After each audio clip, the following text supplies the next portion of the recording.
할렐루야. 아유, 감사합니다.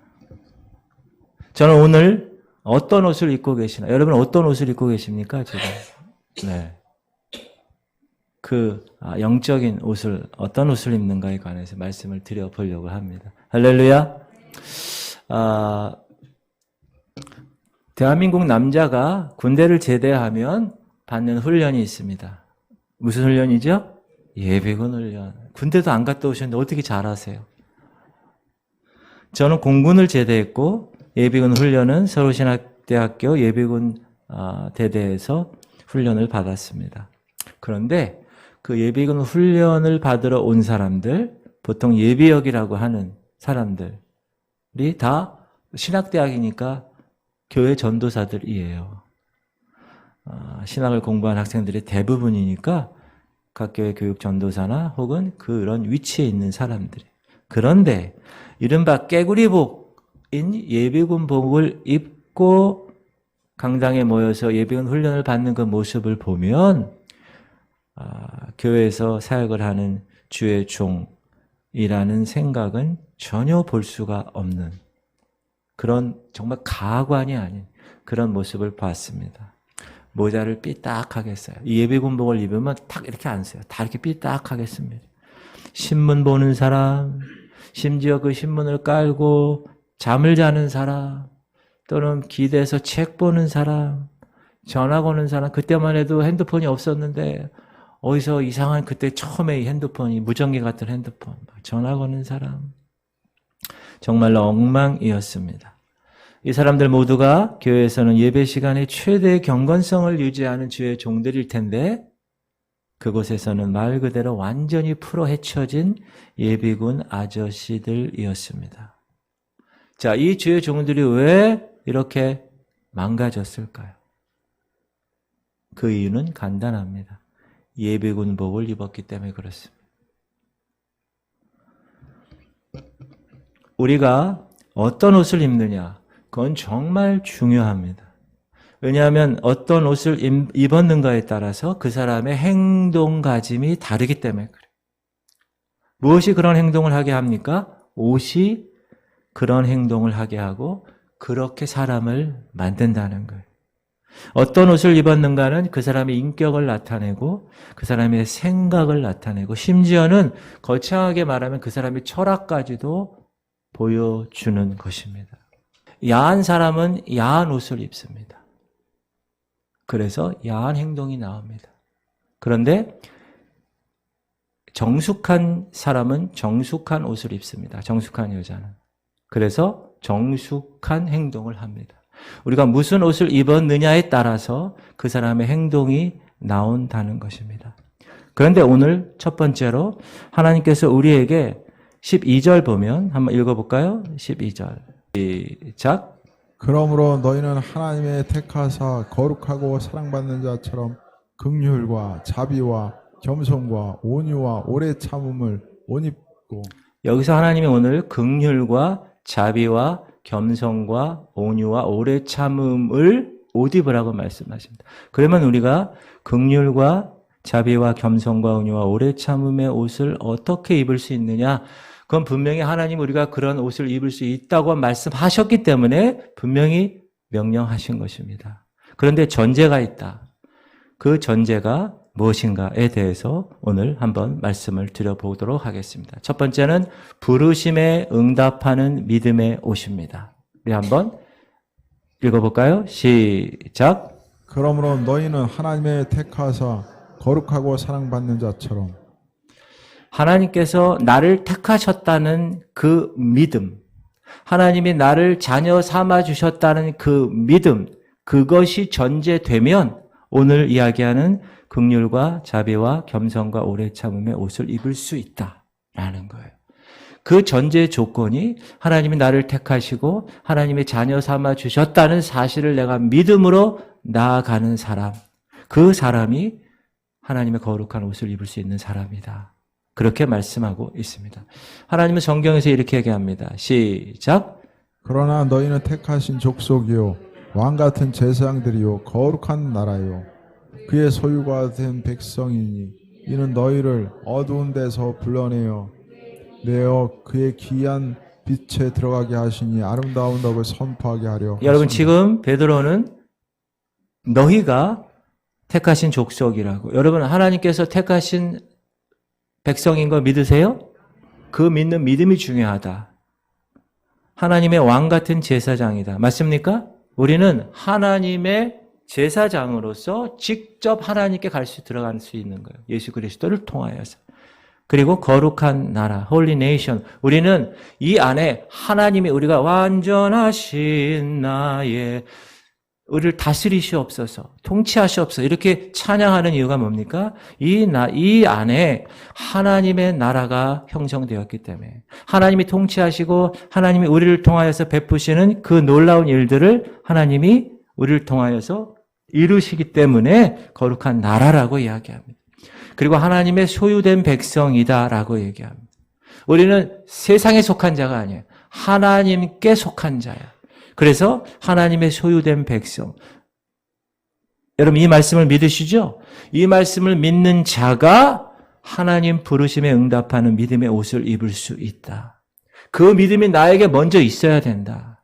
그럴 때 우리는 그 말씀에 그 믿음에 근거해서 긍휼과 자비와 겸손과 온유와 인내의 옷을 입을 수 있다라는 것입니다. 그러면 우리가 먼저 입어야 할 옷을 하나님 나를 택하시고 자녀 삼아 주시고 하나님의 거룩한 그 백성의 모습으로 이 땅을 살아가게 하신 그 믿음을 먼저 갖는 것이다. 성경은 우리가 하나님의 자녀라고 얘기합니다. 하나님의 아들. 그리고 하나님이 우리를 낳았다고 말씀하세요. 시작. 내가 여호와의 명령을 전하노라. 여호와께서 내게 이르시되 너는 내 아들이라. 오늘 내가 너를 낳았도다. 하나님이 나를 낳으셨어요. 누구를 통하여? 예수를 통하여 나를 낳으셨다. 그리고 아들로 삼아 주셨다는 사실. 이 놀라운 은혜를 우리에게 주셨고 하나님이 우리를 부르셨다라는 그 사실을 확신하며 살아가는 사람이 바로 부르심에 응답하는 믿음의 옷을 입은 사람입니다. 그런 사람을 우리가 어디서 찾아볼 수 있을까? 구약에서 찾아볼 수 있습니다. 그 하나님의 은혜의 부르심에 응답했고 그분의 삶을 통하여서 믿음으로 승리한 사람, 그 사람을 한번 살펴보기로 하겠습니다. 다윗은 어떤 사람이냐? 목동이었어요. 그냥 거친 들에서 양을 지키는 평범한 목동이었습니다. 그러나 그 목동의 그 일을 최선을 다하여 한 사람이에요.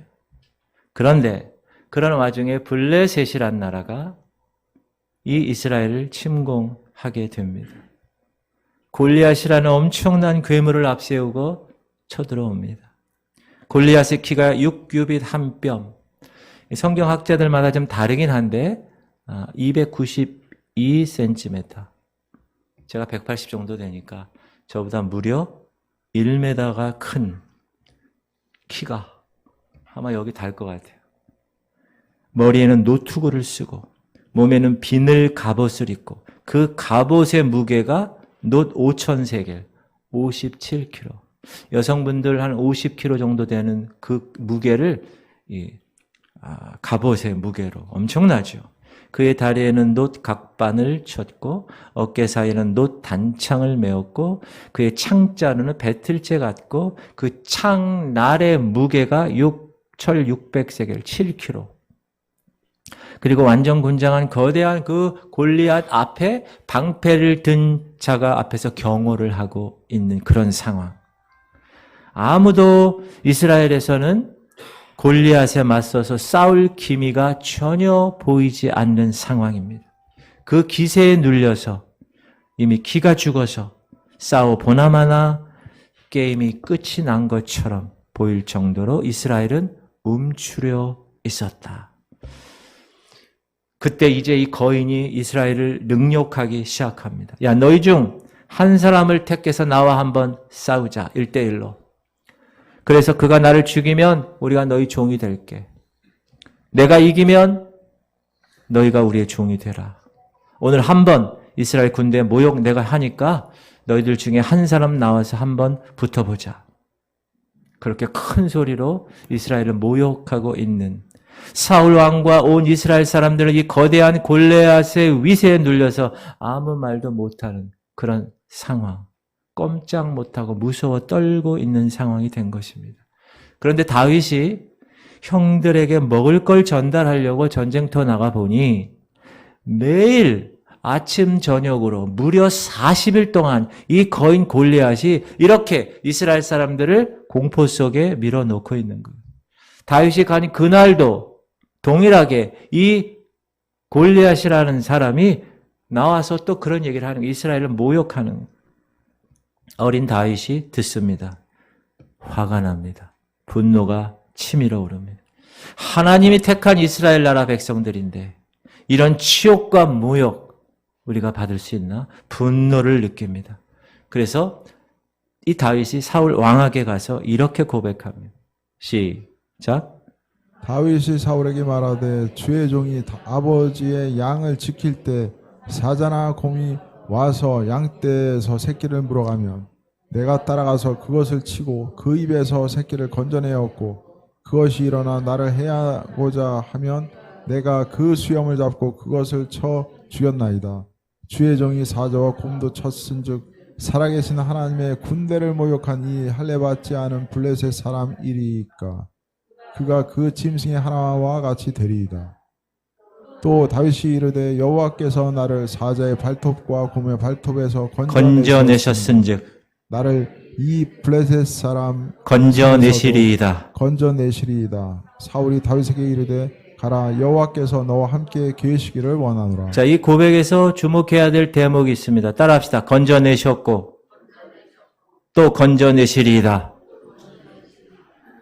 블레셋 침공에 아연 실색해서 그 누구도 그 골리앗과 싸우려고 하지 않은 이스라엘을 보며 이 다윗이 사울에게 이렇게 말한 것입니다. 하나님이 건져내셨고 또 하나님이 건져내시리이다. 이거는 엄청난 하나님에 대한 믿음이 없으면 이렇게 고백할 수가 없는 거예요. 사랑하는 여러분, 이것은 다윗이 나중에 헤브론에서 모든 이스라엘 백성들이 자기를 왕으로 추대할 때, 승승장구할 때, 최고의 권력과 군사력으로 막강한 힘을 휘두르던 때 고백이 아닙니다. 지금 가장 나약한 목동의 시절, 아무런 군사적인 능력을 갖추지도 못한 나약한 소년 시절 때의 고백이라는. 그럼에도 불구하고 이런 엄청난 고백을 다윗이 하셨던 이유가 있습니다.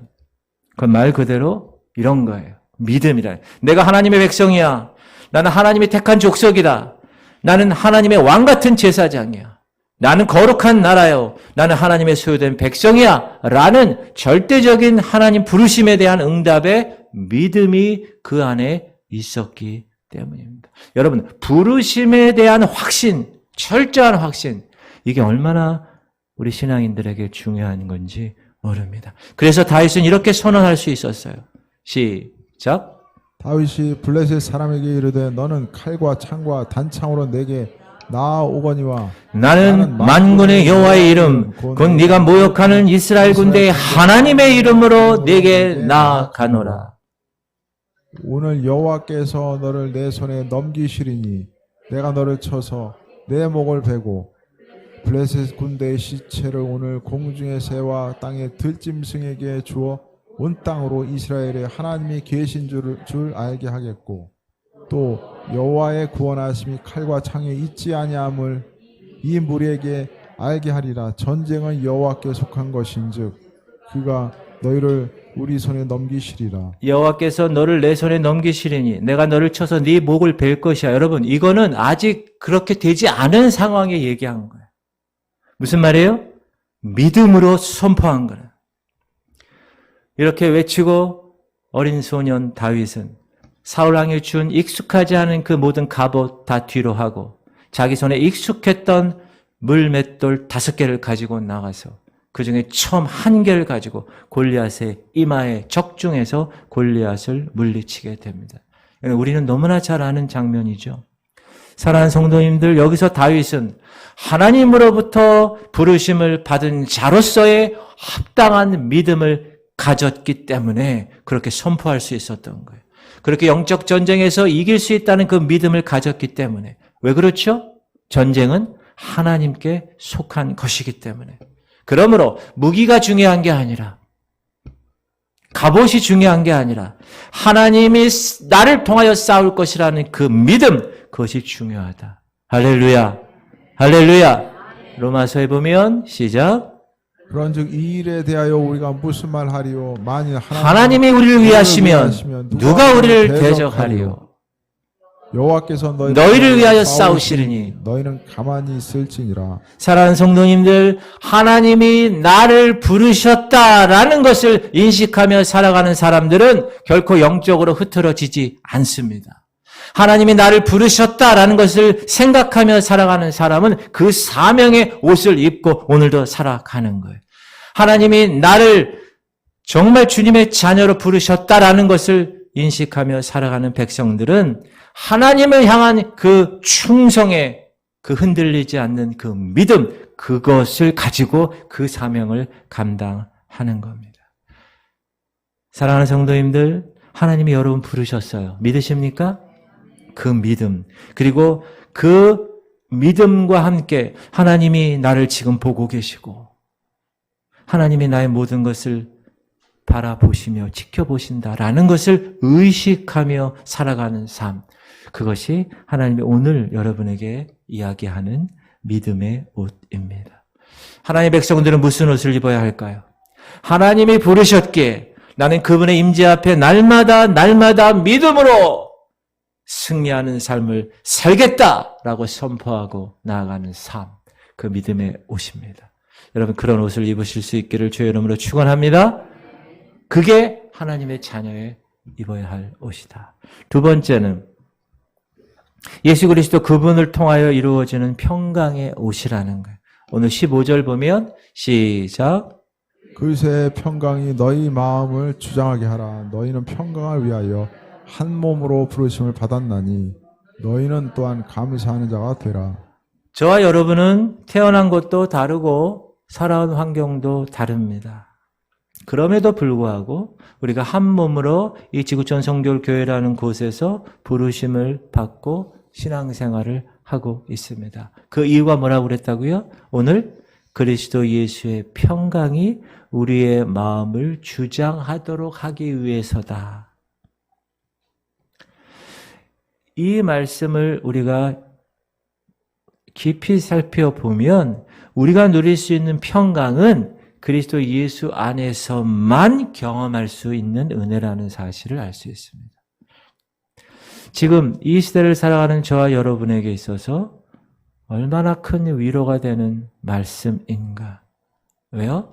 우리의 모든 평안을 얻는 길이 눈에 보이는 것에 있지 않는다는 거예요. 영원하신 예수 그리스도 안에서만 평안을 누리게 된다라는 말씀을 이야기하십니다. 우리가 영적으로 지쳤을 때, 영적으로 연약할 때 더욱 주님을 찾게 되는 이유가 뭡니까? 물질적인 것에 허덕이지 않고 하늘의 것을 바라볼 수 있기 때문에 그렇습니다. 왜요? 거기에 예수 그리스도 그분이 계시기 때문에. 그분으로만 우리에게 평강, 샬롬이, 진정한 평안함이 있기 때문에 그렇습니다. 헨리 나우엔이라는 사람이 그의 영성의 길에서라는 책에서 이렇게 얘기합니다. 어디서 그리스도의 평안이 오는가? 그 대답은 바로 연약함 가운데서다. 우리 자신이 연약함 가운데서, 다시 얘기해서 우리가 상처받고 가장 불안하고 정말 힘들고 심한 고통을 느끼고 그렇게 어려움 가운데 있는 그 장소에서 우리는 평안을 발견할 수 있다. 왜 그런가? 그곳에는 세상을 통제하고 있는 것, 우리가 익숙하게 하는 방법들이 다 제거되기 때문에 그렇다. 거기는 우리가 우리의 힘으로 하려는 모든 것들이 다 떠나게 되는 장소이기 때문에 그렇다. 우리가 가장 연약한 자가 되는 바로 그곳에 이 세상에 속하지 않은 그 평안이 숨겨져 있는 것이다. 여러분, 우리가 찬양하잖아요. 힘들고 지쳐 낭망하고 넘어져 일어날 힘 전혀 없을 때, 그때 그 자리에 예수 그리스도의 평안을 누릴 수 있다라는 거예요. 왜 그렇죠? 그때 예수님이 함께 해 주시니까. 할렐루야. 보통 우리는 이렇게 생각해요. 내 생각에 야, 이 방법을 한번 해볼까? 이렇게 하면 성공할 것 같은데 완벽해. 그래서 시도합니다. 그러나 결과는 참담한 패배일 때가 너무나 많습니다. 그렇지 않나요?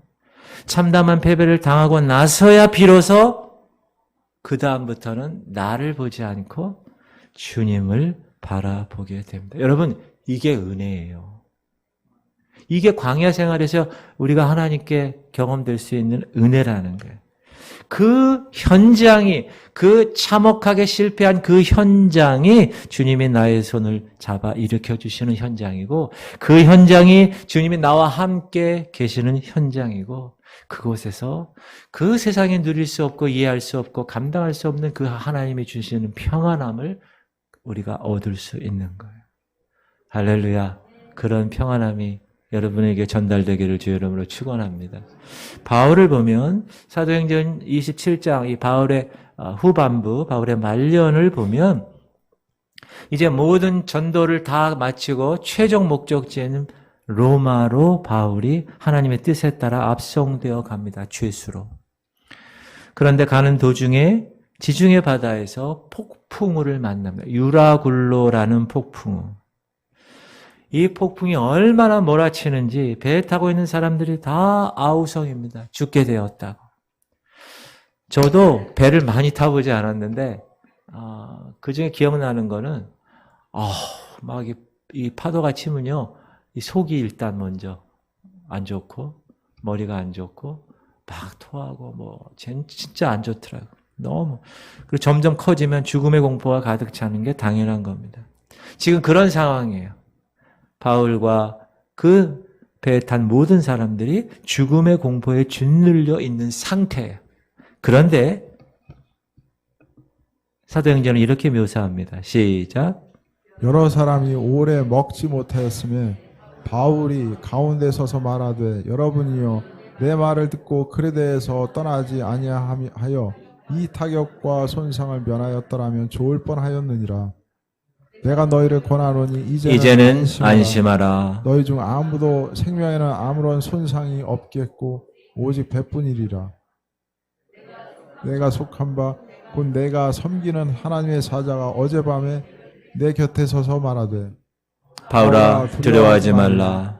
내가 가이사 앞에 서야 하겠고 또 하나님께서 너와 함께 항해하는 자를 다 내게 주셨다 하였으니 그러므로 여러분이여 안심하라. 나는 내게 말씀하신 그대로 되리라고 하나님을 믿노라. 이야, 이게 무슨 말입니까? 지금 완전히 배가 침몰의 위기가 있고 정신없는 그런 상황에서 사도 바울 안에는 뭐가 있었어요? 평안함이 있었다는 거예요. 이 배는 절대로 침몰하지 않을 것입니다. 내가 믿는 하나님께서 나를 로마로 보내시기로 이미 작정하셨기 때문입니다. 어젯밤에 천사가 하나님께서 내게 천사를 보내셔서 그렇게 말씀하셨습니다. 그리고 나는 하나님의 말씀이 그대로 될 걸 믿습니다. 할렐루야. 사랑하는 여러분, 바울이 어떻게 이렇게 담대할 수 있을까요? 광풍으로 죽음 위기 가운데 있는 상황에서 어떻게 이렇게 평안하게 있을까요? 그것은 주님이 그 담대함으로 평안을 주셨기 때문에 그렇습니다. 이것이 세상의 풍파에서 우리가 평안함을 가지고 살아갈 수 있는 근거의 말씀입니다. 요한복음 시작. 이것을 너희에게 이르는 것은 너희로 내 안에서 평안을 누리게 하려 함이라. 세상에서는 너희가 환난을 당하나 담대하라. 내가 세상을 이겼노라. 너희로 내 안에서 평안을 누리게 하려고. 사랑하시는 여러분, 하나님께서 여러분 마음 가운데 평강의 옷을 입혀주기를 소망합니다. 주님만이 입혀줄 수 있는 특별한 옷입니다. 여러분 돈 많으면, 물질 많으면 평안한 삶, 편안한 삶을 살 수 있어요. 좋은 음식 먹을 수 있고, 좋은 집에서 살 수 있고, 또 좋은 자동차 탈 수 있습니다. 편안하죠? 좋은 자동차 왜 사람들이 타려고 그래요? 편안하고 좋으니까. 그러나 절대로 물질로, 돈으로는 평안은 살 수가 없습니다. 내 영혼의 그 깊은 데서 맑은 가락이 울려나고 하늘 곡저가 언제나 흘러나와 내 영혼을 고이 쌀 수 있는 그 평강은 주님만이 주시는 평강만 가능합니다. 높은 산이 거친 들이 초막이나 궁궐이나 내 주 예수 모신 그곳이 평안의 하늘나라라는 거예요. 내 주님만 계시면 그곳이 환난 한복판에 있더라도 폭풍우가 지금 치고 있더라도 내가 지금 이 여러 가지 질병으로 인하여 힘든 가운데 있다 하더라도 다른 사람에게 안심하세요.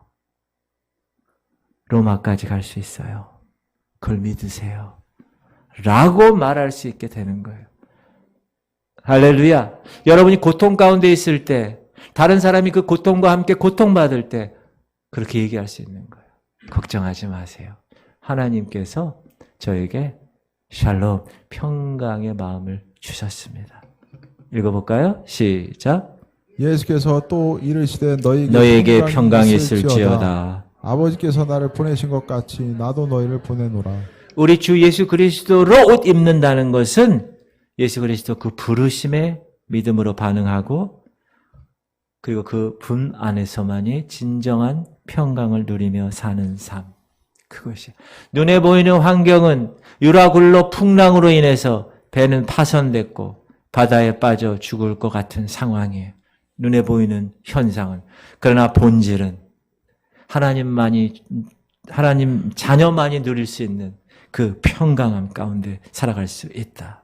내 자신만의 평안함만 누리는 게 아니라 내 옆에 있는 다른 사람들에게까지도 그 평안함을 전달할 수 있는 그런 평안의 메신저들이 될 수 있다. 할렐루야. 오늘 예배에 참석한 모든 성도들이 저는 하나님 그 부르심에 아멘 하고 반응하고 그분의 뜻을 실천함으로써 예수 그리스도로 평강의 옷을 입는 여러분들이 되시기를 주의 이름으로 축원합니다. 세 번째 우리가 입어야 할 옷은 그리스도의 말씀에 풍성하게 거하는 옷입니다. 읽어볼까요? 시작. 그리스도의 말씀이 너희 속에 풍성히 거하여 모든 지혜로 피차 가르치며 번면하고 시와 찬송과 신령한 노래를 부르며 감사하는 마음으로 하나님을 찬양하고 또 무엇을 하든지 말에나 이래나 다 주 예수의 이름으로 하고 그를 힘입어 하나님 아버지께 감사하라. 오늘 16절에 그리스도의 말씀이 성도들 가운데 풍성히 거하라. 하나님의 은혜로 피차 지혜로 가르치는 삶을 살라. 신령한 노래, 시와 찬미와 신령한 노래로 찬양의 사람이 되라. 그리고 결국 하나님께 감사하며 찬양의 노래를 부르는 행복한 사람이 되라. 권면하는 것. 여러분 행복하십니까? 정말 행복하세요? 행복한 그리스도인들이 되려면 세 번째 옷을 입어야 되는 전제가 있는데 그것이 그리스도의 말씀으로 마음의 풍성한 옷을 입어야 된다라는 것. 여러분 성경을 읽어보면 이 말씀에 대한 구절이 많이 나옵니다. 유독. 여러분 특별히 시편 우리가 공동체 성경에 읽기 두 번째로 지금 계속 읽고 있는데 시편 119편이 시편에서 제일 길어요. 근데 그 119편의 주제가 뭡니까? 말씀이에요. 그 절 하나하나마다 말씀이 다 들어가 있어요. 여호와의 도는, 여호와의 규례는, 여호와의 법도는, 여호와의 말씀은 이렇게 계속해서. 왜 그렇게 강조하고 하나님의 말씀을 왜 그렇게 이야기할까요? 하나님의 말씀이 우리 신앙의 기초이기 때문에 그렇습니다. 우리 신앙의 기본이기 때문에, 근본이기 때문에. 그래서 그리스도의 말씀이 우리의 풍성하게, 우리 속에 풍성하게 거하기를 지금 성경이 우리에게 얘기하는 겁니다. 자, 그러면 그리스도의 말씀이 우리 안에 풍성히 거한다는 그 말의 뜻은 뭐냐? 하나님의 말씀이 우리의 삶에서 세상을 변화시키고 능력의 무기가 되는 삶을 살라라는 것. 하나님의 말씀은 살았고 운동력이 있어 저의 날선 검보다 더 예리하여 혼과 영과 관절과 골수를 찔러 쪼개기까지 하는 그런 능력의 말씀. 말씀 따로 생활 따로가 아니라 그 말씀대로 실천하며 살아가는 그 능력의 삶을 살아라 라고 이야기하는. 여러분 지금 우크라이나와 러시아 전쟁하는데 미국이 며칠 전에도 무기를 지원하는데 1조 원이 넘는 어마어마한 규모로 지원을 하고 있습니다. 왜 그렇게 첨단 무기를 미국이 우크라이나에게 지금 보조하고 있죠? 그 무기가 전쟁의 승패를 좌우하기 때문에 그렇습니다. 요즘은 첨단 무기가 정말 중요하기 때문에. 그래서 그냥 몇 조나 되는 그 무기를 지원하는 거예요. 영적 전쟁도 마찬가지다. 살아있는 하나님의 말씀은 영적 전쟁의 승패를 좌우하는 가장 중요한 무기라는 것입니다. 여러분, 말씀에 승리하는 여러분 되시기 바랍니다. 자, 베드로 한번 볼게요. 베드로는 어떤 사람이었냐면 예수님을 3번이나 모른다고 부인했어요. 예수님 돌아가니까 자기 고향으로 가서 다시 물고기를 잡는 나약한 어부의 사람이었어요. 그런데 예수님이 승천하시고 그 나약했던 베드로가 마가 다락방에서 성령의 세례를 경험하게 됩니다. 그 이후에 이 베드로는 완전히 변하죠. 초대교회, 그 예루살렘 교회의 놀라운 사역을 감당하는 대표적인 지도자가 됩니다. 성전 미문에서 안진뱅이를 일으킵니다. 8년 동안 중풍으로 누워있는 애니아를 고쳐줍니다. 요빠라는 지역에 다비다라는 여제자가 죽어있는데 그 죽은 다비다를 일으켜 살립니다. 여러분, 사람을 살리는 거예요. 베드로가. 놀랍지 않습니까? 이렇게 초대교회 베드로의 명성은 하늘을 치솟았어요. 최고의 사도가 되었어요. 어느 정도였는가? 시작. 온 요빠 사람이 알고 많은 사람이 주를 믿더라. 모든 도시에 있는 모든 사람들이 다 알 정도로 얼마나 영적 영향력이 컸는지 몰라요. 지금으로 얘기하면 소위 인기 부흥사가 된 거예요. 그래서 요빠 사람들은 어떻게 하고 싶을까요? 이 베드로 목사님을 자기 집에 한번 신방 받기를 원하는 거예요. 소원이 간절한 거예요. 그런데 신방 받는 영광의 첫 주인공이 누구냐? 43절은 이렇게 얘기합니다. 시작. 베드로가 요빠에 여러 날 있어 시몬이라 하는 무도장이 집에서 머무니라. 자, 베드로 가정의 신방의 영광을 차지한 주인공이 누구라고요? 시몬이라고. 시몬이 누구라고요? 무두장이. 이 무두장이라는 사람은 뭐 하는 사람이냐 하면 가죽으로 뭘 만드는 사람이에요. 가죽 기술 제조자예요. 여러분, 지금은 가죽으로 뭘 만드는 사람은 전문가로 대우받습니다. 그 가죽 제품도 아주 비싸요. 하지만 이 당시 무두장이는 우리나라 조선시대 백정과 같은 그런 버려진 사람들이었어요. 왜 그러냐 하면 죽은 짐승에서 나오는 가죽으로 일을 하기 때문에 그래요. 자, 유대 율법에서 죽은 짐승을 만지면 부정하잖아요. 근데 만지는 것조차 넘어서서 그걸 가지고 뭘 만드니 죽은 짐승 만지는 거는 금기시된 그런 문화적인 종교적인 이유 때문에 이 무두장이들은 인간 취급을 받지 못했어요. 어느 정도로 인간 취급을 받지 못했느냐. 여러분, 이 당시에 남성의 위치는 절대적이잖아요. 성경에서는 여자들 숫자까지 세지 않잖아요. 여성들의 권리는 묵살되고 인정받지 못하는데 여성이 유일하게 이혼을 주장할 수 있는 일이 있어요. 그것은 뭐냐? 이 여자가 모르고 시집을 갔는데 그 남자가 무두장이야. 그러면 이혼을 요구할 수 있는 그 정도로 사람 취급을 받지 못했던 직업이 무두장이었어요. 그런데 그 놀라운 명성의 베드로 목사님이 첫 번째로 신방하러 온 사람이 누구라고요? 무두장이 이 시몬의 집이라는 거예요. 이거는 사도행전을 기록한 의사 누가가 의도적으로 이렇게 기록한 거예요. 무두장이의 집에서 머무니라. 이건 너무나 큰 파격입니다. 베드로가 이 무두장이에 대한 걸 몰랐을까요? 그런 율법에 대해서 몰랐을까요? 아니요. 알았어요. 그런데 베드로가 그 시몬의 집에 간 거예요. 자, 그리스도의 말씀의 옷을 풍성히 입는다는 것은 하나님의 말씀과 이율 배반되는 삶을 살지 않았다는 것을 말해주는 거예요. 쉽게 얘기하면 말씀대로 순종하지 않고 말씀 따로 삶 따로라고 사는 사람이 아니라 말씀대로 그리스도의 말씀대로 옷을 입고 사는 삶, 그 사람을 이야기합니다.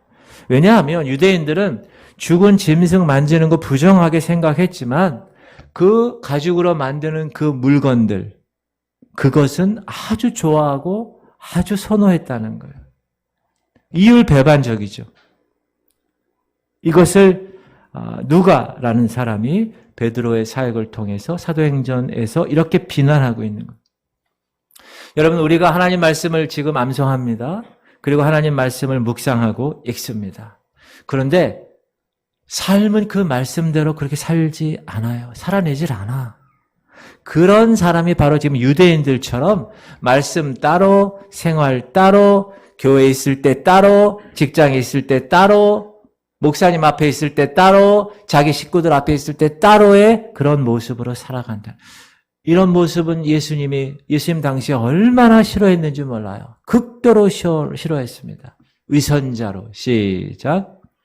화 있을 찐저 외식하는 서기관들과 바리새인들이여 회칠한 무덤 같으니 겉으로는 아름답게 보이나 그 안에는 죽은 사람의 뼈와 모든 더러운 것이 가득하도다.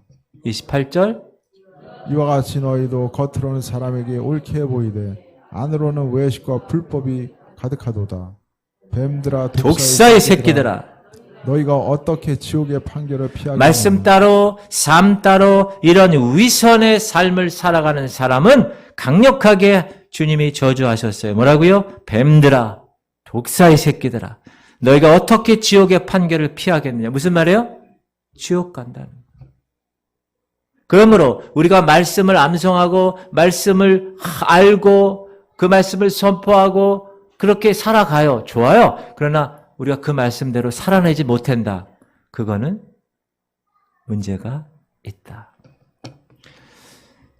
1517년 우리가 잘 아는 종교개혁, 마틴 루터뿐만 아니라 여러 곳에서 동시다발적으로 종교개혁이 일어났습니다. 자, 종교개혁의 핵심, 무엇을 개혁한다는 거예요? 무엇을 개혁한다는 거예요? 그 전까지 알아들을 수 없었던 라틴어 성경.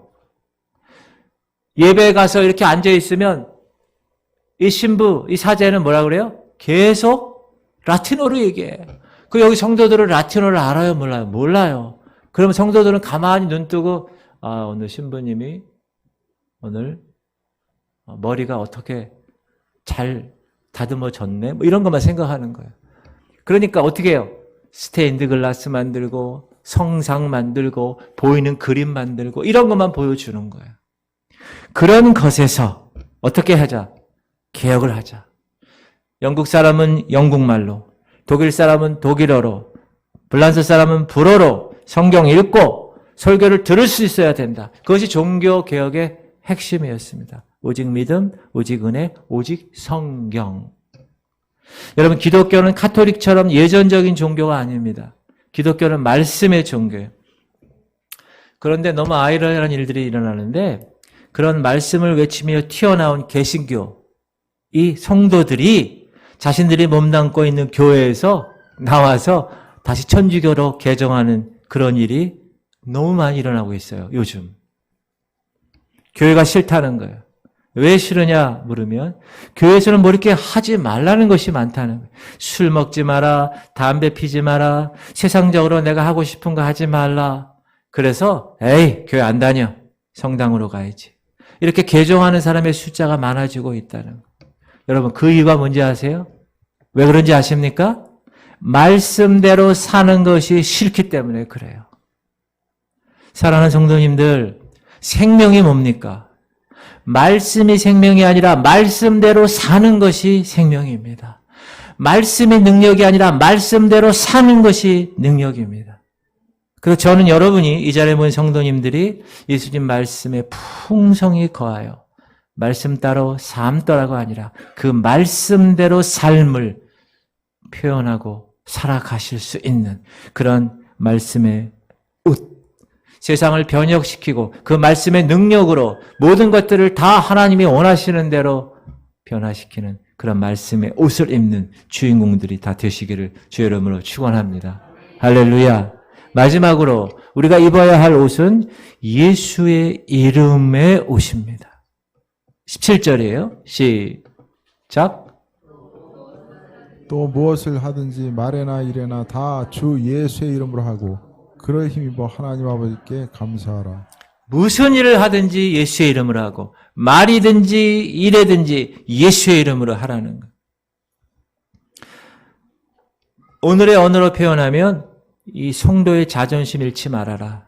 더 쉽게 얘기하면 내가 예수쟁이임을 자랑스럽게 생각해라. 직장에서도 가정에서도 학교에서도 어디 있든지 내가 하나님의 성도임을 나타내라. 그것이 예수 이름의 옷을 입고 사는 것이다 라고 얘기합니다. 아까 베드로 얘기를 계속해보면 자, 성령의 사람으로 변화된 이 베드로 동료 요한과 함께 기도하기 위해서 예루살렘 성전에 올라갑니다. 그때 성전 미문에 앉은 뱅이 구걸하고 있는 사람을 봅니다. 시작. 그가 베드로와 요한이 성전에 들어가려 함을 보고 구걸하거늘. 자, 이 앉은 뱅이가 누굴 봤어요? 베드로와 요한을 보았어요. 여러분 여기 보고라는 이 헬라어는 에이도라는 말이에요. 이 말은 뭐냐? 그냥 목적 없이 보는 거예요. 그냥 습관적으로 보는 거예요. 아이고 한 푼 줍시오. 한 푼 이렇게 아무런 생각 없이 보는 거예요. 습관적으로 거기 앉은 뱅이는 베드로와 요한을 보았습니다. 습관적으로 구걸을 합니다. 여러분 이 앉은 뱅이가 몇 살 정도 됐는지 아세요? 미문에 앉은 뱅이? 성경에 나와요. 22절 시작. 이 표적으로 병 나은 사람은 40여 세나 되었더라. 무려 40여 년 동안 의미 없이 아무런 목적 없이 살아온 이 사람의 인생 얼마나 비극적입니까? 목적 없이 구걸하고 목적 없이 사람들에게 얘기하고 목적 없이 살아가는 사람. 그러나 그 현장에서 확실한 분명한 목적이 있는 베드로와 요한이 이렇게 선포합니다. 시작. 베드로가 요한과 더불어 주목하여 이르되 우리를 보라. 여기에 보라는 아까 처음에 얘기한 보라와 전혀 다른 말이에요. 블레포라는 단어. 이 단어는 뭡니까? 뚫어지게 응시한다는 거예요.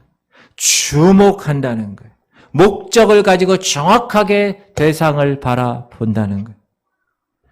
앉은 뱅이는 습관적으로 보고 구걸했습니다. 아무 의미 없이 그냥 보았습니다. 주면 고맙고 안 주면 할 수 없고 그런 심정으로 보았습니다. 왜 그랬을까요? 그 앉은 뱅이에는 그 목적이 별로 중요하지 않았기 때문에 그래요. 그러나 베드로는 달랐습니다. 분명한 목적으로 이 거린에게 말합니다. 분명히 줄 것이 있는 목적으로 말합니다. 여러분 베드로가 가진 것이 뭘까요? 무엇을 줬어요? 바로 예수의 이름을 줬어요. 시작. 베드로가 이르되 은과 금은 내게 없거니와 내게 있는 이것을 내게 주노니 나사렛 예수 그리스도의 이름으로 일어나 걸으라. 어떻게 이 베드로에게 이런 담대함이 있었습니까? 예수 그리스도의 이름이 그에게 자랑이었기 때문에, 그에게 능력이었기 때문에, 그 예수의 이름의 능력이 여전히 예전에 자기 연약했던 그 자기 자신을 변화시켰던 것을 이 사람은 체험했기 때문에, 그래서 변화된 이후에 베드로는 그 이름의 능력을 붙들며 살아가기로 결단했습니다. 은과 금은 없었습니다. 그러나 예수 이름의 능력이 있었어요. 왜? 자기를 변화시켰거든. 그래서 그 능력을 자랑으로, 그 능력을 가지고 영적인 자존감을 가지고 베드로는 그 이름의 능력을 갖고 있었기 때문에, 그래서 예수의 이름으로 일어나 걸으라, 그렇게 선포했던 것입니다. 할렐루야. 그리고 그 사람이 일어났어요. 그러면 이 자랑스러운 예수 그리스도의 이름을 준 결과는 뭡니까? 금과는 아니지만 불과 몇 달 전에 골고다 언덕에서 처형당했던 그 예수 그리스도의 이름을 주자 이 앉은 뱅이가 일어났습니다. 시작. 오른손을 잡아 일으키니 발과 발목이 곧 힘을 얻고 뛰어서서 걸으며 그들과 함께 성전으로 들어가면서 걷기도 하고 뛰기도 하고 하나님을 찬송했다. 그렇습니다.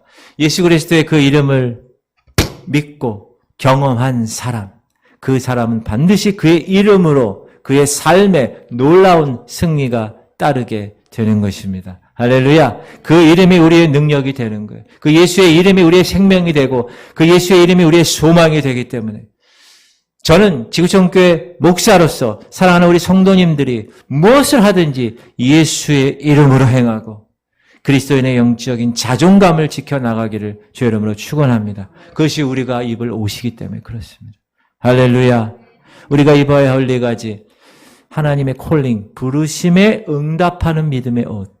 두 번째, 예수 그리스도를 통하여 주어지는 그 예수님 안에서만 경험할 수 있는 평강, 샬롬의 옷. 그리고 예수 그리스도의 그 말씀이 내 삶 가운데 풍성히 거해서 말씀 따로 생활 따로가 아니라 그 말씀대로 살아가는 그 옷. 그리고 마지막에 예수 그리스도의 그 능력의 옷. 그 이름을 붙들고 내가 체험했기에 그 이름대로 선포하며 세상을 변혁시키는 그런 옷. 그 옷을 입고 나아가는 여러분 되시기를 주의 이름으로 축원합니다. 할렐루야. 하나님 아버지 감사드립니다.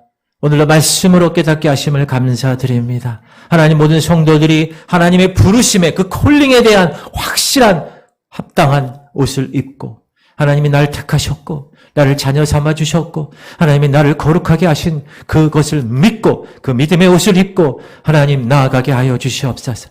하나님 상황 바라보지 않겠습니다. 현상 바라보지 않겠습니다. 내 앞에 폭풍우 같은 유라굴로가 있다 하더라도 오직 예수님만 바라보게 하시옵소서. 그분 안에서만 누릴 수 있는 그 샬롬의 그 평강함의 옷을 입고 다른 사람들에게 그 샬롬을 전할 수 있는 놀라운 성숙한 하나님의 거룩한 백성들 되게 하시옵소서. 하나님이 말씀의 능력이 이 교회에 나타나게 하시옵소서. 말씀의 능력이 성도들에게 나타나게 하시고 말씀의 능력이 목사에게 나타나게 하셔서 말씀 따로 삶 따로가 아니라 내 삶이 하나님 말씀의 근거에서 살아가는 하나님의 놀라운 말씀을 옷 입고 살아가는 승리하는 백성들 되게 하여 주시옵소서. 하나님 예수 그리스도의 그 이름을 우리에게 주심을 감사합니다. 은과 금은 내게 없거니와 내게 있는 것으로 내게 주노니 그 나사렛 예수 이름으로 일어나 걸어라 했을 때 그가 걷고 뛰고 하나님을 찬양한 것처럼 하나님 예수의 그 능력, 그 이름의 능력이 우리에게 부여되게 하시옵소서. 영적 전쟁에 승리하게 하시옵소서. 그 이름을 널리 선포하며 그 이름의 능력으로 우리의 모든 생명과 우리의 모든 소망과 우리의 모든 것들이 다 변화되며 세상을 변혁시키며 하나님이 원래 우리에게 요구하신 그 모습대로 살아갈 수 있도록 은혜 내려 주시옵소서. 하나님 그 옷들을 입기 원합니다. 그래서 우리가 그 옷을 입고 세상에 나갔을 때 사람들이 그 예수의 향기와 그 예수의 모습을 통하여서 내가 작은 예수의 모습으로 나타나 그 어두운 세상의 빛으로 그 썩어지는 세상의 소금으로 역할을 감당하는 승리의 하나님의 백성들 다 되게 하여 주시옵소서. 그래서 이 교회를 선택하시고 하나님 우리를 선택하셔서 이곳에서 하나님의 거룩한 자녀로 훈련받게 하시고 인도하셨사오니 그 훈련 과정에서 이겨내어 멋진 하나님의 정병들, 군사들 되게 하여 주시옵소서. 이제는 우리 주 예수 그리스도의 원하시는 은혜와 하나님 아버지의 극진하신 사랑하심과 성령님의 감동감화 충만 교통 이루하심이 이제 예수 그리스도로 옷 입고 그 옷을 입은 하나님의 거룩한 자녀로 저 세상에 나가 작은 예수로 그 예수의 향기를 바라며 살아가기로 결단하는 하나님의 백성들 머리 위에 이제부터 영원토록 함께 하시기를 간절히 축원하옵나이다. 아멘.